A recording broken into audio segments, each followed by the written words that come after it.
네, 여러분 한 주간 어떻게 지내셨습니까? 혹은 5월달, 6월달 어떻게 보내셨습니까?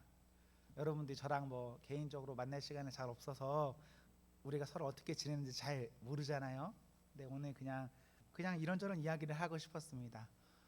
저는 드디어 이제 오늘까지로 해서 5월, 6월에 무척 바쁜 일들이 많이 있었는데요. 드디어 다 종료가 됐습니다. 그래서 내일부터는 조금 더 여유로운 마음으로 아마 일상을 살 수 있지 않을까 싶어서 조금 감사한 마음이 저에게 있는 그런 주일입니다.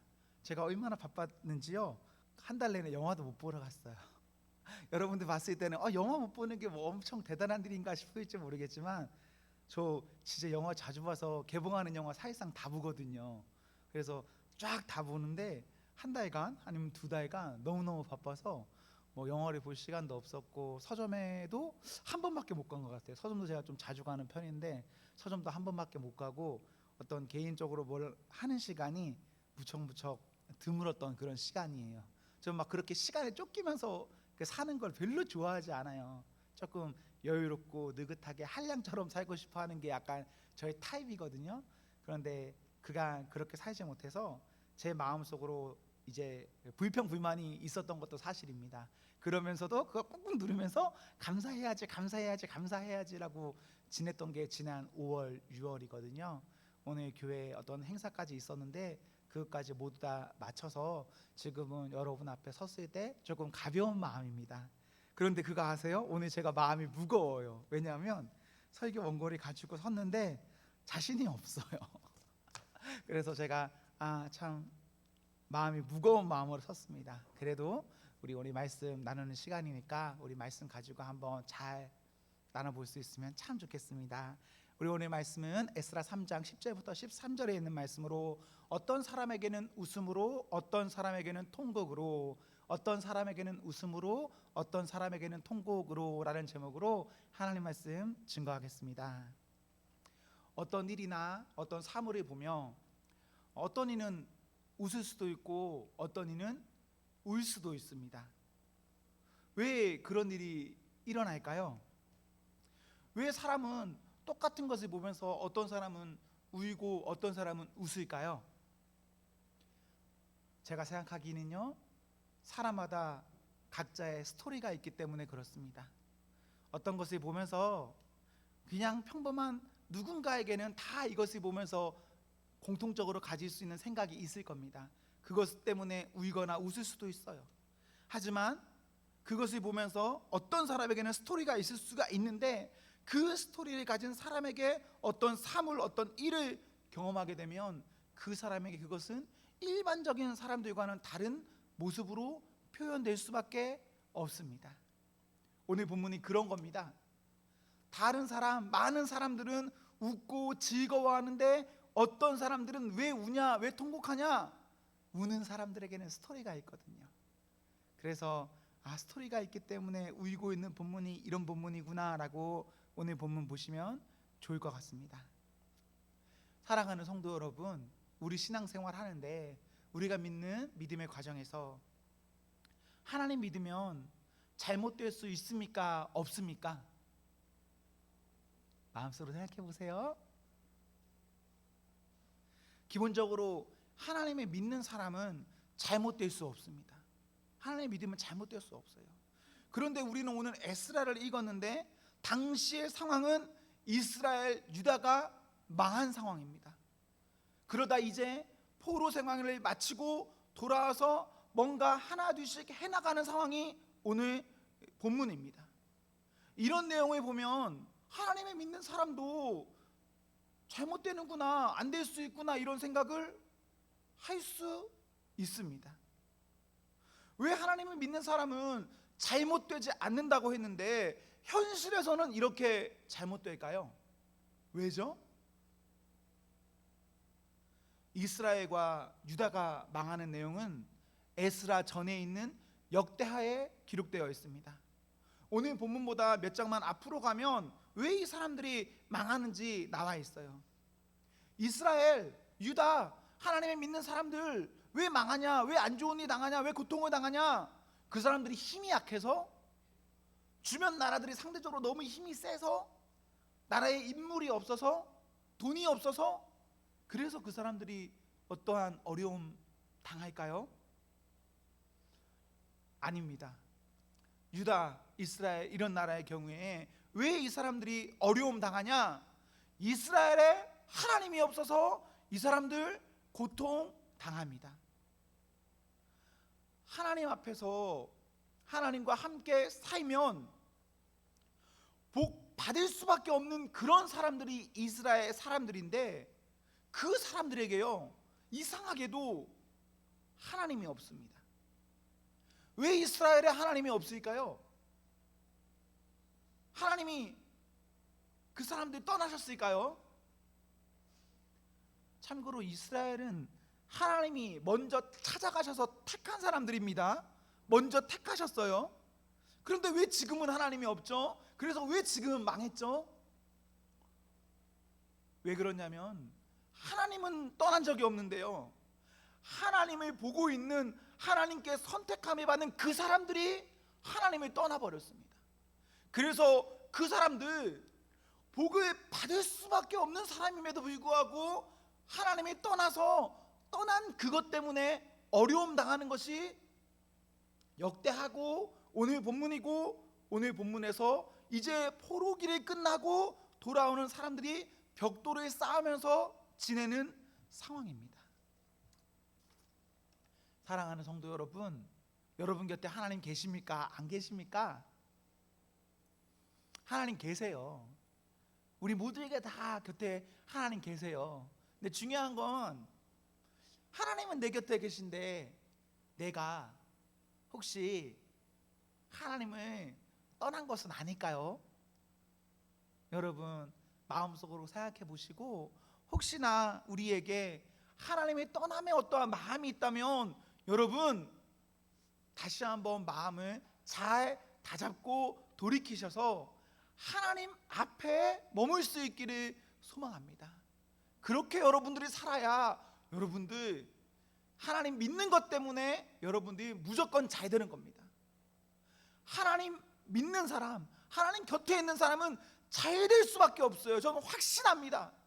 저는 우리 모두가 다 이 자리에 모여서 예배드리고 있기 때문에 다 잘 되기를 믿고 바라는 사람인데, 그러기 위해서 사랑하는 성도 여러분, 하나님 곁에 계십시오. 하나님 우리 곁에 계십니다. 유다가 망하고 이 사람들이 포로로 끌려갔습니다. 고생을 하는 거죠, 이제부터. 그런데 그렇게 나라가 망하기 전에요, 하나님께서는 예레미야 선지자를 통해서 예언하신 게 있습니다. 예레미야 25장 11절에서 70년 동안 바벨론 왕을 섬긴다라고 예언하셨어요. 그러면 70년 후에는 어떻게 된다는 말이죠? 뭔가 상황이 바뀐다는 말이겠죠. 예레미야 30장과 33장에 보시면요, 70년간 바벨론 왕을 섬기는데 그 이후에는 어떻게 될 것이냐라고 말하냐면, 고향으로 돌아올 것이다, 너희가 원래 살던 그 땅으로 돌아올 것이다 라는 예언을 하십니다. 그런 예언이 있었고 진짜 나라가 망했고 70년이 지났고 이제 사람들 때가 찼기 때문에 고향으로 돌아와요. 역대하 36장 22절에 보시면 여호와께서 예레미야의 입으로 하신 말씀을 이루시려고 라는 말씀이 있습니다. 하나님께서 하신 말씀이 있어요. 예언이 있습니다. 그렇다면 그 말씀은 그냥 재미로 내뱉은 말이 아닙니다. 그냥 아무 말이나 하신 게 아니에요. 그 사람들을 향한 하나님의 마음과 계획이 있기 때문에 하나님 말씀하셨고, 때가 됐기 때문에 그 말씀하신 것을 이루려고 하나님 그 사람들 다시 고향으로 돌아오게 하셨습니다. 하나님 어떻게 그 사람들을 다시 고향으로 돌아오게 하셨는가? 이스라엘에 갑자기 힘이 강해졌을까요? 아니면 바벨론이라는 나라가 망했을까요? 그렇지 않아요. 정확히 어떻게 돌아올 수 있었는지는 잘 모르지만요, 역대하 36장 22절에서는 신기하게도 여호와께서 바사왕 고레스의 마음을 감동시키셨대요. 감동시키셔서 그 사람들이 어느 날 갑자기 고향으로 들어갈 수 있는 그 길을 왕이 열어줬습니다. 그런데 그 사람들이 어느 날 갑자기 고향으로 들어갈 수 있는 그 길을 왕이 열어줬습니다. 그런데 그 사람들이 어느 날 갑자기 고향으로 들어갈 수 있는 그 길을 왕이 열어줬습니다. 그런데 그 사람들이 어느 날 갑자기 고향으로 들어갈 수 있는 그 길을 왕이 열어줬습니다. 이상하죠? 이게 가능합니까? 여러분이 저의 포로인데 제가 여러분들을 자유롭게 해준다는 게 말이 되는 이야기입니까? 말이 안 되죠. 만약 제가 여러분들을 자유롭게 하면 어떻게 되는 거죠? 제 입장에서는 노동력을 상실하는 겁니다. 제 입장에서는 어쩌면 여러분들의 고향으로 돌아가게 하는 것이기 때문에 저의 미래의 경쟁자들을 세워주는 것이 돼요. 그런데 사람인 우리는 다 이해할 수 없지만 하나님께서 갑작스럽게 그 왕의 마음을 감동시키셨고, 그 왕은 불안한 요소가 가득한데 그 사람들을 그냥 고향으로 돌려보냅니다.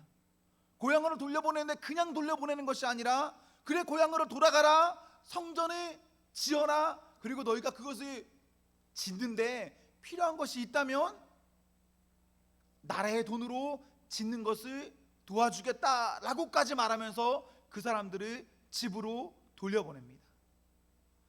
여러분들 다니엘 아시죠? 모두 다 다니엘은 좀 아실 거예요. 다니엘이요, 이 고레스 왕의 시대에 살았던 사람이에요. 왜 고레스 왕이 이런 마음을 품었는지는 잘 모르겠지만 다니엘과 살짝 연결해 보면 하나님께서요 고레스 시대에 고레스 왕에게 뭔가 특별한 은혜를 주신 것 같아요. 그래서 그 은혜를 받은 고레스가 사람의 생각으로는 다 모르지만 그 받은 나름의 은혜가 있어서 그 하나님의 백성인 그 사람들을 그 땅으로 돌려보내려는 마음이 있었습니다. 그리고 그 사람들이 그렇게 돌려보냈습니다. 사람인 우리는 다 할 수 없지만 분명히 우리는요 하나님과 함께 했을 때, 하나님께 이렇게 붙들린 바 되었을 때 받는 복이 있습니다. 여러분 스스로 부단히 열심히 잘 살아서 얻을 수 있는 무엇인가 있죠. 분명 있습니다. 여러분 땀 흘리고 열심히 살면 뭔가 이룰 수 있어요. 전 그거 부인하지 않습니다. 그런데 그것만으로 그치면 우리는 평생 고생하면서 살 겁니다. 평생 우울하고 힘들고 지친 마음으로 살아갈 겁니다. 그런데 바라기는 내가 내 능력과 실력으로 살아가는 것으로 그치는 것이 아니라 그것과 함께 바라기는 하나님과 동행하는 겁니다. 그러면 하나님과 동행하는 그 사람에게는 사람이 알 수 없는 무엇인가로 하나님 그 사람 채워주시는데, 그렇게 채워주시는 그 사람, 우리가 알 수 없는 무엇인가가 자꾸 부어져서 그 사람이 살 길을 열어주십니다. 오늘 유다 사람들처럼. 어떻게 유다가 다 망한 나라의 사람들이, 특별히 힘이 없는 사람들이 자신의 고향으로 돌아갈 수 있겠다라고 생각할 수 있겠습니까? 그런 꿈이나 꿀 수 있겠습니까? 불가능한 일인데 하나님께 붙들린 바 되니까, 하나님이 그 사람을 불쌍히 여기시니까 하나님 그 사람들 다시 한번 살 수 있는 기회를 주셨습니다. 사랑하는 성도 여러분, 혹시 지금 여러분이요 하나님 앞에 잘 살지 못할 수 있습니다. 그래서 여러분이 어떤 어려움 겪을 수도 있어요.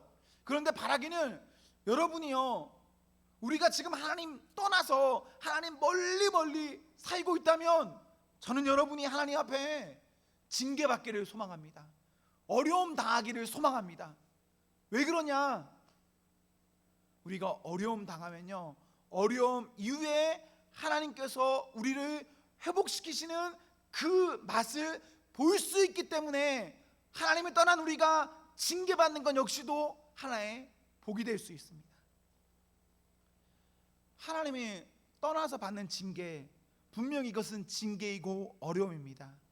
그런데요, 하나님의 주시는 징계는 때리는 게 목적이 아닙니다. 무엇이 목적인지 아세요? 하나님의 징계는 바르게 함이 목적이에요. 히브리서 12장 7절에 보시면요, 이런 기록이 있습니다. 하나님이 아들과 같이 너희를 대우하시나니 어찌 아버지가 징계하지 않는 아들이 있으리요. 하나님이 우리의 아버지 되시는데, 아버지 되시는 우리의 하나님은 우리에게 어떻게 대하시느냐? 진짜 나를 사랑하는 그 부모의 마음으로 대하시는 겁니다. 그래서 나에게 때로는 징계함으로, 내가 진짜 바르게 살기를 원하는 그 마음으로 하나님 징계하십니다. 그런데 그 징계를 잘 받으면 잘 받는 그 사람은 그 다음이 있습니다. 여러분, 징계로 끝나면 힘들 겁니다. 징계로 끝나면 좋아할 사람 누가 있겠습니까? 징계로 끝나면 그거 누가 받고 싶겠습니까? 그런데요, 우리가 하나님 앞에서 징계받으면 그 징계 다음에는 끝이 아니라 다음이 있습니다. 사랑하는 성도 여러분, 바라기는 우리 모두가 하나님 앞에서 하나님 떠나지 않기를 바라고, 혹시나 우리가 하나님을 떠나 있다면 떠난 우리가 하나님의 징계를 잘 받을 수 있기를 소망합니다. 그래서 하나님 앞에서 우리가 잘 살 수 있는 그런 성도가 되십시오.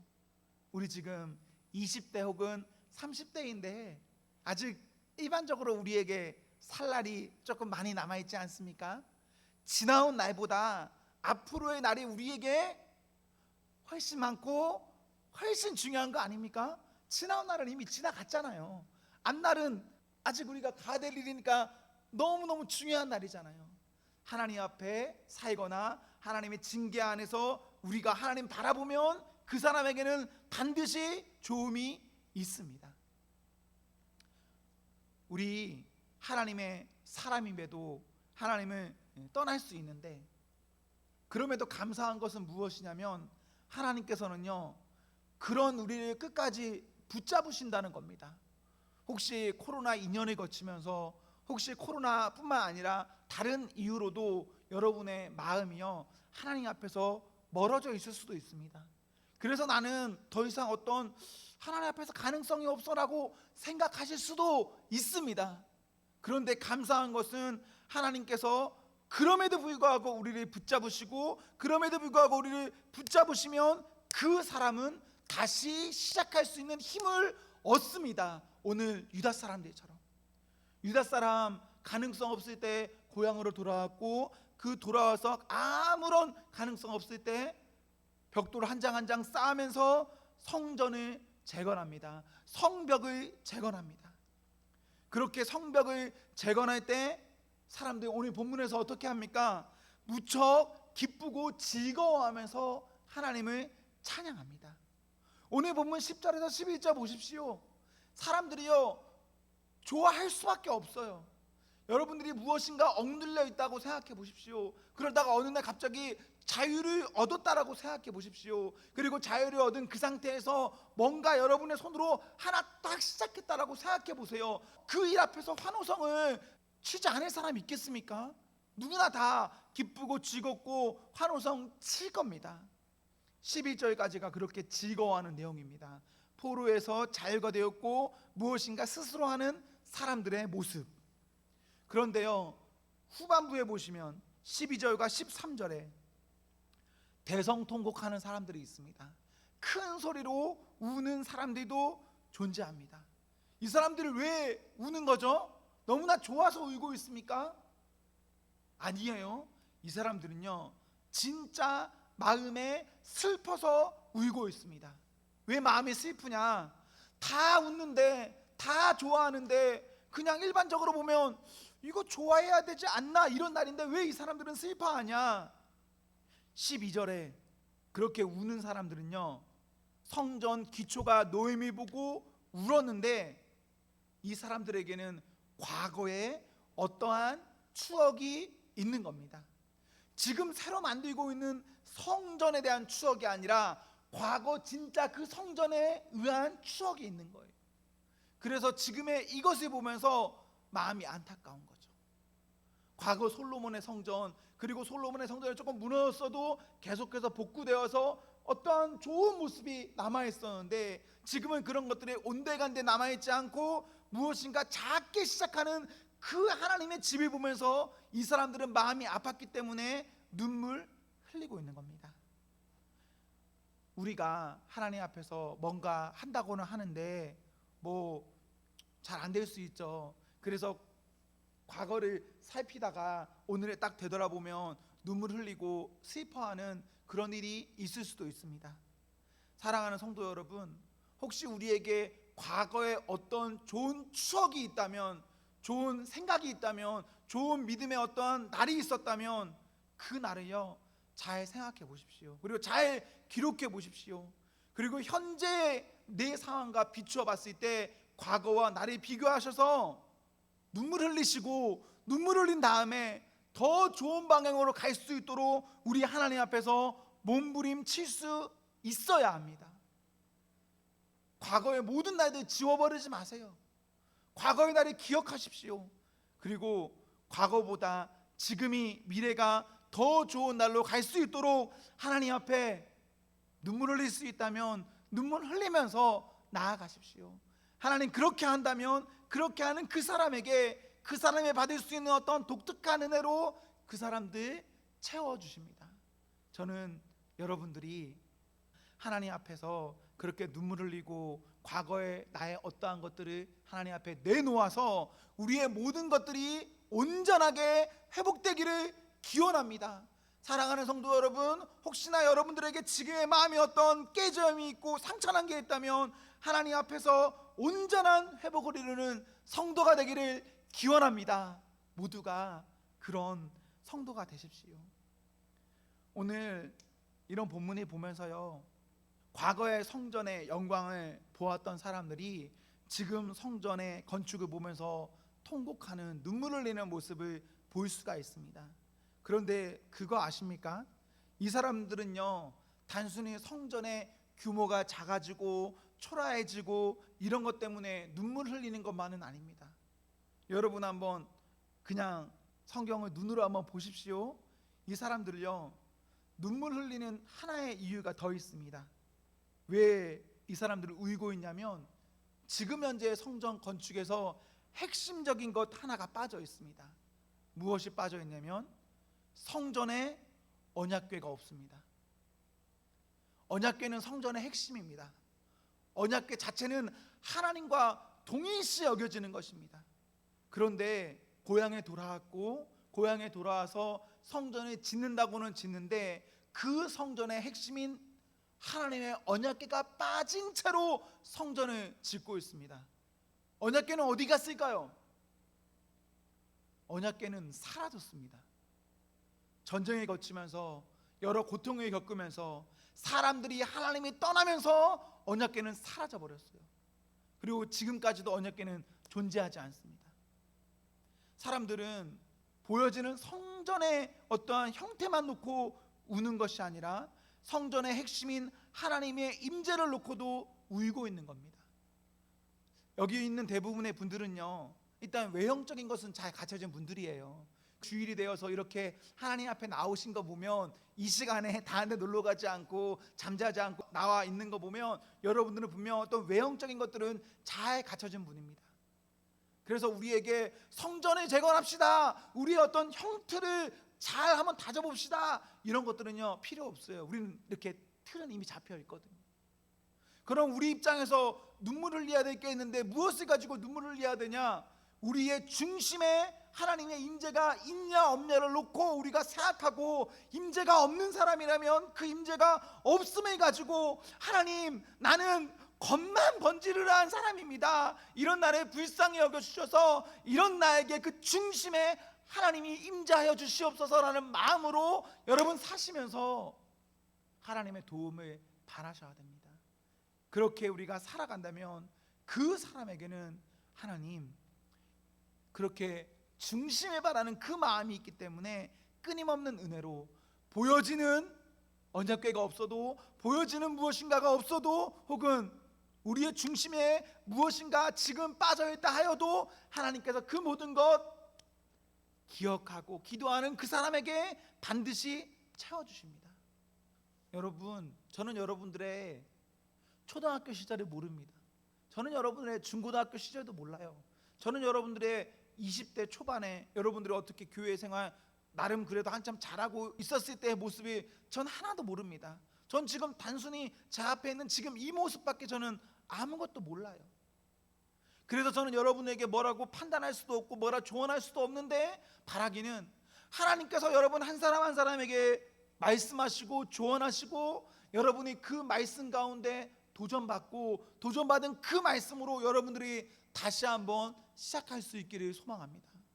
여러분, 하나님 때문에 잘 하셔야 됩니다.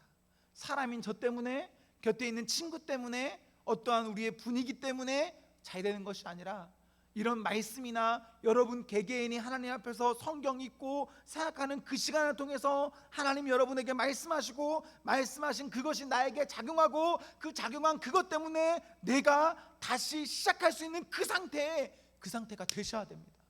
그렇게만 된다면 우리 청년 공동체, 하나님 앞에서 정말 귀한 공동체로 잘 쓰임 받을 수 있습니다. 우리 매주 이 자리에서 이 정도 규모의 인원이 예배드립니다. 코로나 때 생각하면 지금 그래도 많이 늘어난 거죠. 그런데요, 숫자가 중요한 게 아닙니다. 이 자리에 한 명이 있냐, 두 명이 있냐, 세 명이 있냐, 이게 중요한 게 아니에요. 뭐가 중요하죠? 이 자리에 하나님을 향한 마음을 가진 사람이 몇 명이 있느냐가 중요한 겁니다. 이 자리에 100명이 있어도 하나님을 향한 마음이 있는 사람이 한 사람도 없다면 이곳에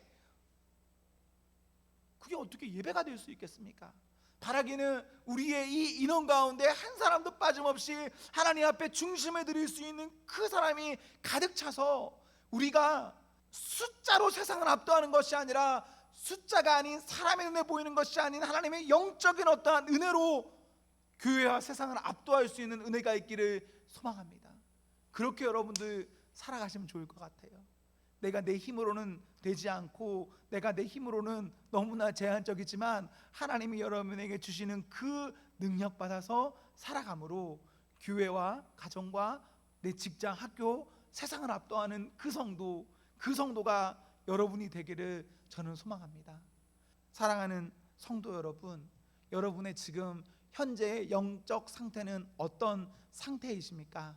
여러분 마음속으로 생각하세요. 그냥 여러분 지금 신앙생활 하는데 잘하고 계십니까? 아니면 뭔가 지금 어려움이 있으십니까?